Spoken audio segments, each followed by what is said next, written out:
हरिओम दर्शकों, मैं धीरज मिड्डा आपका एक बार फिर से स्वागत करता हूं अपने कार्यक्रम पर व अपनी ज्योतिष अनुसंधान केंद्र पर, जिसका नाम है श्री शिव शक्ति ज्योतिष एवं वास्तु अनुसंधान केंद्र वैदिक एवं आध्यात्मिक ज्योतिष। दर्शकों, कार्यक्रम की शुरुआत करते हैं, बात करते हैं आज के ज्योतिष उपाय की। आज का ज्योतिष उपाय बड़ा ही खास है। आज का ज्योतिष उपाय उन दंपतियों के लिए है। हालांकि यह उपाय सभी दंपति कर सकते हैं, सभी प्रेमी कर सकते हैं। पति पत्नी योग के लिए तो यह वरदान है। आज का उपाय बड़ा ही चमत्कारी है। इस उपाय को भगवान शिव ने स्वयं दिया है। दोस्तों, बात करते हैं उस उपाय की। उससे पहले मैं आपको एक इंफॉर्मेशन देना चाहूंगा कि अगर आपने अभी तक हमारे चैनल को सब्सक्राइब नहीं किया है तो कृपया इसे सब्सक्राइब कर लें, ताकि रोजाना आप धर्म, अध्यात्म, ज्योतिष, वास्तु, फेंग शुई से जुड़ी हुई जानकारी वीडियोस के माध्यम से प्राप्त करते रहें। तो चलिए बात करते हैं उस उपाय की। दर्शकों, आज चैत्र शुक्ल त्रयोदशी है। इस दिन के व्रत का बड़ा ही महत्व है। सबसे पहले मैं आपको बता दूं अनंग त्रयोदशी व्रत क्या है और इसका क्या महत्व है। जब दक्ष प्रजापति के यज्ञ में मां सती हो गई, उसके बाद भगवान शिव उनके शव को लेकर इधर उधर भटकने लगे। उनके मोह को समाप्त करने के लिए भगवान विष्णु ने मां सती के सभी अंगों को अपने चक्र से भेद दिया, जिससे उनका मोह, भगवान शिव का मोह समाप्त हो गया और वह फिर अपनी योग साधना में लीन हो गए। समय बीतता गया। एक तारकासुर नाम का राक्षस जब बहुत ज्यादा आतंक मचाने लगा, सभी देवी देवताओं को परेशान करने लगा, तो सभी देवता ब्रह्मा जी के पास गए। ब्रह्मा जी ने उन्हें यह उपाय सुझाया कि अगर भगवान शिव का पुत्र हो जाए और वह ही तारकासुर का नाश कर सकता है। लेकिन सभी देवता चिंतित हो गए, क्योंकि भगवान शिव अपनी योग साधना में लीन थे। उनके प्रकोप से सभी भयभीत थे कि अगर उन्हें कोई जगाएगा अपनी साधना से तो उसे क्रोध का पात्र बनना पड़ेगा।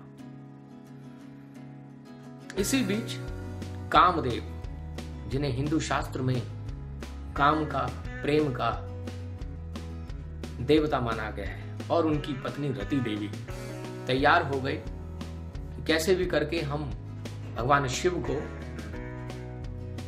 उनकी योग साधना से ध्यान हटाकर मां पार्वती की तरफ लाने की कोशिश करेंगे। उन्होंने बड़ा प्रयास किया। प्रयास करते करते जब कामदेव ने अपने पुष्प बाण छोड़े भगवान शिव पर, तो उनका तीसरा नेत्र खुल गया क्रोध से और उन्होंने कामदेव को वहीं भस्म कर दिया। जब कामदेव का शरीर भस्म हो गया तो उनकी पत्नी रति देवी उनके जोर जोर से चरणों में गिरकर विलाप करने लगी और सभी देवताओं ने सारा हाल कह सुनाया कि कामदेव को ऐसा क्यों करना पड़ा, इसके पीछे क्या कारण था। भगवान शंकर को तभी एहसास हुआ कि यह कुछ गलत हुआ है, तो उन्होंने रति देवी से कहा कि त्रेता युग तक तुम्हें इंतजार करना होगा। तुम्हारे पति को दोबारा से शरीर मिलेगा जब भगवान विष्णु के कृष्ण अवतार के जो पुत्र प्रद्युम्न होंगे, उस समय तुम्हें वह पति के रूप में मिलेंगे। तब तक वह अनंग, बिना शरीर के ही तुम अपने पति के साथ रहोगी। और साथ ही साथ यह आशीर्वाद भी दिया कि चैत्र शुक्ल त्रयोदशी के दिन जो मेरी पूजा के साथ साथ कामदेव और रति यानी कि तुम्हारी पूजा करेंगे, उनका दाम्पत्य जीवन सदा सुखी रहेगा। उन्हें किसी भी प्रकार की कोई पारिवारिक जीवन में समस्या नहीं आएगी। उनके हृदय में आपस में एक दूसरे के प्रति पत्नी पत्नी का प्रेम बढ़ता रहेगा। तो इस व्रत को करने का यही लाभ है, क्योंकि यह भगवान शिव ने स्वयं सुझाया है। तभी से यह प्रथा शुरू हो गई।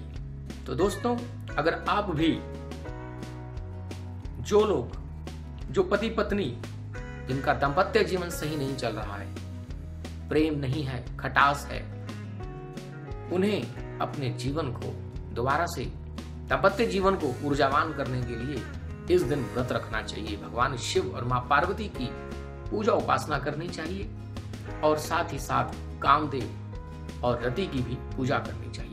उपवास रखना चाहें तो कर सकते हैं, नहीं तो उनके मंत्रों का जाप कर सकते हैं या उनका ध्यान कर सकते हैं। तो यह था आज का चमत्कारिक उपाय कि अनंत त्रयोदशी के दिन अगर व्रत उपवास किया जाए, भगवान शिव और मां पार्वती के साथ कामदेव और उनकी पत्नी रति देवी की पूजा उपासना की जाए, तो इससे दाम्पत्य जीवन में बड़ा सुधार आता है, प्रेम प्रसंगों में वृद्धि होती है, आपस की कलह कलेश समाप्त हो जाता है। तो चलिए दोस्तों, आज के लिए इतना ही। अगर आपको हमारी यह जानकारी अच्छी लगी हो तो कृपया करके लाइक करें और शेयर करना ना भूलें। वीडियो देखने के लिए आपका बहुत बहुत धन्यवाद। हरि ओम।